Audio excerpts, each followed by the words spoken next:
अब मुझे ये बताइए कि इमिग्रेशंस की अटेम्प्ट्स कितनी होती हैं?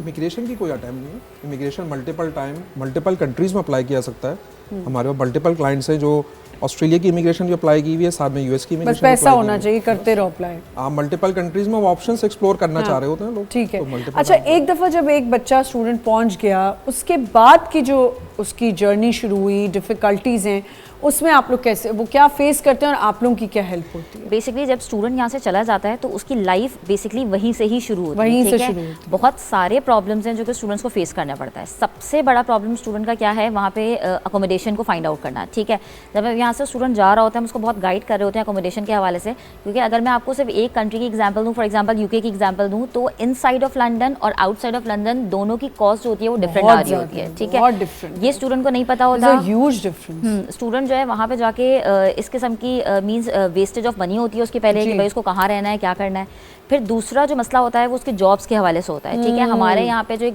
पढ़ी लिखी कम्युनिटी है वो और जॉब्स की तरफ नहीं आता है। फॉर एग्जांपल रेस्टोरेंट्स में है या पेट्रोल पंप है, लेकिन वहाँ पे जाके उन्होंने अपना कैरियर वहीं से ही स्टार्ट करना होता है। ठीक है, तो वहाँ पे उनको एडजस्ट होने में बड़ा टाइम लगता है, क्योंकि तभी तो उनके सरिये निकल जाते हैं। ऐसे ही है, ऐसे ही है। ठीक है, जॉब्स के हवाले से सबसे बड़ा इशू होता है। फिर फाइनेंशियल स्टेबिलिटी, यहाँ पे हमारे पास स्टूडेंट्स का सबसे जो रॉन्ग कॉन्सेप्ट है वो ये है कि हम हाफ फीस यहाँ पे पे कर दें और जो रिमेनिंग फीस है वो वहाँ जाके अर्न करके पे कर दें। ठीक है, ये एक बहुत जो है वो इम्पॉर्टेंट पॉइंट है जो कि डिस्कस करना है कि ये स्टूडेंट के माइंड में जो है ये बहुत गलत पॉइंट है। ठीक है, क्योंकि अगर हम पाकिस्तान की जो एक स्टेबिलिटी देखें, फाइनेंशियल स्टेबिलिटी, वो वहाँ की मैच नहीं करती है। ठीक है, यहाँ पे स्टूडेंट एक अच्छा जो है वो अर्न कर लेता है, लेकिन जहाँ तक वहाँ की बात है तो वहाँ पे जाके ऐसा नहीं है कि स्टूडेंट जो है वो अर्न करके अपनी फीस पे करते हैं। तो ये 2-3 पॉइंट्स हैं जो कि स्टूडेंट को ख्याल रखना चाहिए। फोर्थ मेन पॉइंट जो फूड के हवाले से, बीइंग अ मुस्लिम हम क्या करते हैं कि जो है वो डेफिनेटली हलाल फूड का बेसिकली हमारे माइंड में होता है, तो वो थोड़ा सा स्टूडेंट जाके अंडरस्टैंड कर लेता है, क्योंकि ज़ाहिर है वहाँ पे पैकेट्स पे मेंशन भी होता है कि दिस इज़ हलाल और दिस इज़ हराम, तो ये वाली चीज़ होती है। लेकिन जो मेन प्रॉब्लम है वो अकोमोडेशन, जॉब्स के हवाले से प्रॉब्लम होती है। अकोमोडेशन एक बहुत बड़ा प्रॉब्लम है। अच्छा, मजे की बात ये कि हर कंट्री जॉब भी नहीं आपको करने दे रही ना। यूके में अपॉर्चुनिटी है, यू कैन वर्क, आप यूरोप में कर सकते हैं, आप टर्की में नहीं कर सकते, जर्मनी में भी कर सकते हैं। सबसे मुसीबत है टर्की, वहाँ आप जॉब नहीं कर सकते। वहाँ पे आप छुप छुपा के तो नौकरी कर सकते हैं, लेकिन आपको नॉर्मल जैसे हर जगह है कि कॉफ़ी शॉप पे बच्चा लग गया या रेस्टोरेंट में लग गया। अच्छा, वहाँ जाके बच्चे बहुत शौक से कर रहे हैं ये काम। हाँ, हम कॉफ़ी शॉप पे काम कर रहे हैं, हम ये करें, यहाँ आके नवाब बन जाते हैं बच्चे। इमिग्रेशन क्रॉस नहीं की और नवाब बन गए। पर्टिकुलरली बेसिकली आर्स होते हैं हर कंट्री के, करने जरूरी है। बिल्कुल, टर्की में ये नहीं है, टर्की में नहीं करने देते, टर्की में भी नहीं है, मलेशिया में भी नहीं है, मलेशिया में भी नहीं है, आप नहीं कर सकते। आइल्स की वैलिडेशन कितने साल तक की? आइल्स के रिजल्ट की वैलिडेशन 2 इयर्स है, और अगर आपका जो भी इमिग्रेशन का प्रोसेस है या आपका स्टडी का प्रोसेस है वो उन 2 इयर्स में नहीं होता है तो अगेन आपको रीअटेम्प्ट करना पड़ता है। अच्छा, तो रिजल्ट की वैलिडेशन 2 इयर्स है। ऐसी कंट्री जहाँ आइल्स की ज़रूरत नहीं है? देखिए, कंट्रीज़ में हर जगह आइल्स अगर नहीं है तो कुछ जगहों पे ये ज़रूर होता है। स्टडी की अगर हम बात कर रहे हैं तो वो पीटीई या पीटीई कोर इसको जो है प्रेफर करते हैं। ठीक है, डिलिंगो, स्पेशली यूएस की अगर बात कर रहे हैं, ऑस्ट्रेलिया की बात कर रहे हैं तो दे प्रेफर डिलिंगो ऑल्सो, राइट। इसी तरह हमारे पास ओईटी है। ओईटी बेसिकली डॉक्टर्स और नर्सेस के लिए। ठीक है, तो आइल्स तो definitely each and every country is required, but वो ये कह रहे होते हैं अगर आइल्स नहीं है then you can come up for PT और डिलिंगो। आप बताएं कि आइल्स की ऐसी कौन सी ऐसी कंट्रीज हैं जहाँ इमिग्रेशन आइल्स के बगैर हो सकती है? ये बड़ी सरप्राइजिंग बात होगी कि यूएसए की जो इमिग्रेशन है उसमें आइल्स की ज़रूरत नहीं है। अच्छा जी, अमेरिका की इमिग्रेशन का प्रोग्राम है EB-2 NIW, जो कि 2016 में लॉन्च हुआ था प्रोग्राम, और हमने पाकिस्तान में 2022 में लॉन्च किया था, क्योंकि पाकिस्तान ऑफिशियल लिस्ट में इंक्लूड नहीं था। उन्होंने उनको अक्टूबर 2021 में इंक्लूड किया, तो हमने 4 महीने रिसर्च करके इसको स्टार्ट किया प्रोग्राम को। और इसमें बेसिकली आइल्स की रिक्वायरमेंट नहीं है, इसमें एज लिमिटेशन कोई नहीं है, और ना इसमें कोई बैंक स्टेटमेंट की रिक्वायरमेंट है। तो ये 3 मेजर पॉइंट्स ऐसे हैं जो बड़ा अट्रैक्ट करते हैं एक रिसर्चर्स को, प्रोग्रामर्स को, या जो आईटी की फील्ड से बिलोंग करते हैं। स्पेसिफिकली अगर कोई स्टेम एजुकेशन या एक्सपीरियंस का बैकग्राउंड रखता है, उनके लिए ये 90% प्लस जो है इसकी सक्सेस स्टोरी है कि वो उसमें अगर अप्लाई करते हैं इस इमिग्रेशन में तो वो अच्छी तरीके से जो है वो अपने आउटकम्स ले सकते हैं और उसमें इमिग्रेशन पॉसिबल हो सकती है। अच्छा, एज लिमिट की जो आपने बात की, अब यहाँ देखा जाता है अगर 60 तक पहुँच गया बंदा तो यहाँ 50s के बाद की इमिग्रेशन मुश्किल कर देते हैं, क्यों? अच्छा, बेसिकली ऑस्ट्रेलिया की जो इमिग्रेशन है उसमें 44 एज लिमिट है। अच्छा। और कनाडा की जो इमिग्रेशन है उसमें 47 एज लिमिट है, लेकिन यूएसए की जो इमिग्रेशन है उसमें कोई एज लिमिटेशन नहीं है।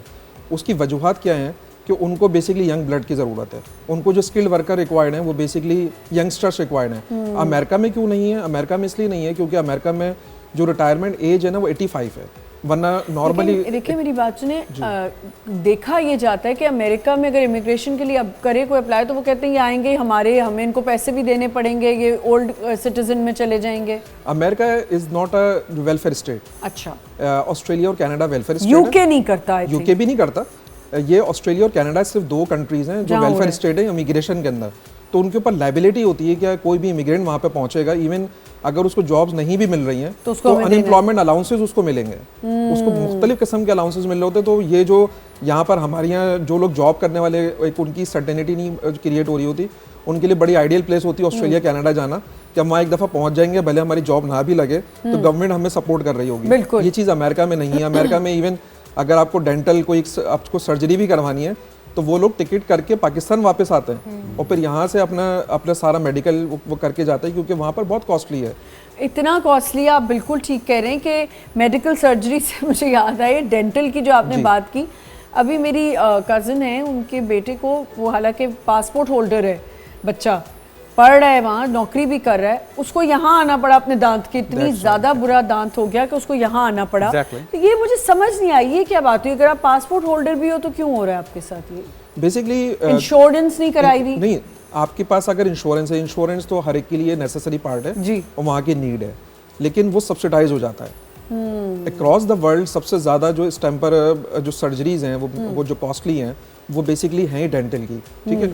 और अक्सर लोग तो जिसके पास जो पासपोर्ट, आपने बात की कि पासपोर्ट होल्डर्स हैं, वो ज़्यादातर जाके मैक्सिको के अंदर करवाते हैं अपनी सर्जरी। अच्छा, क्योंकि वो थोड़ा सा नियरेस्ट भी है अमेरिका से, और वहाँ पर जो सर्जरीज होती है वो थोड़ा लो कॉस्ट में हो जाती है, बजाय इसकी कि वो पाकिस्तान विजिट करें, या पाकिस्तानी पासपोर्ट नहीं है या पाकिस्तान में एंट्री नहीं है, अमेरिका में किसी और जगह का पासपोर्ट उनके पास है या किसी और नेशनलिटी से है, तो वो बेसिकली मैक्सिको जाके या मुख्तलिफ कंट्री में जाके करवा लेते हैं। तो मेडिकल वहाँ पर बहुत महंगा है, मेडिकल बहुत महंगा, और डेंटल तो बहुत ही महंगा है। ये तो आपने बिल्कुल ठीक कहा। तो इसका मतलब एज लिमिट कोई नहीं है? एज लिमिट इसमें कोई भी नहीं है। यूएसए की EB-2 NIW के प्रोग्राम में आजकल जो रेशो है वो सबसे ज़्यादा यूएसए का ही है। यूएसए का ये प्रोग्राम बहुत प्रोमिनेंट हुआ हुआ है, EB-2 NIW, और 90% plus according to the official website इसका अप्रूवल रेशो। अच्छा, मैंने कुछ वेबसाइट्स पे और कुछ एड्स देखे, उसमें फिनलैंड भी बहुत ज़्यादा है जो इमिग्रेशन दे रहा है। अच्छा, फिनलैंड जो है बेसिकली अगेन जो फिनलैंड का मामला भी यही है कि अगर आप स्टूडेंट वीज़ा पे वहाँ पर रुके हुए हैं और कुछ लैंग्वेज बैरियर है, अगर आप वो उसको सपोज कर लेते हैं तो पोस्ट स्टडी वर्क परमिट मिल जाते हैं, इमिग्रेशन मिल जाती हैं। लेकिन यूजुअली कॉन्सेप्ट हमारा ये है एज अ इमिग्रेशन कंसल्टेंट कि जो यूरोपियन कंट्रीज होते हैं ना, वो इतना सुकून से, इत्मीनान से आपको इमिग्रेशन अपने होम कंट्री बैठ के नहीं दे सकते, क्योंकि हर कंट्री की अपनी के जो लैंग्वेज की जो रिक्वायरमेंट है जब तक मीट नहीं होगी, हाँ, स्टूडेंट वीज़ा पे जाके post study work permit and then immigration, ये एक रूट ज़रूर हो सकता है। अच्छा, इंग्लिश लैंग्वेज के कौन कौन से सेक्टर्स में एक्सपर्टीज होना ज़रूरी है? लैंग्वेज की अगर आप बात कर ररे हैं, वो कह रही हैं उनको बोलते हैं, प्लीज आप दोनों मर्द हज़रात अपनी ख़वातीन को बोलने नहीं दे रहे। देख रही हूँ मैं सपोर्ट सिस्टम आप लोगों का। नहीं, एक्चुअली हम कम बोलते हैं ना घर पे। देखा, आ गई ना बात।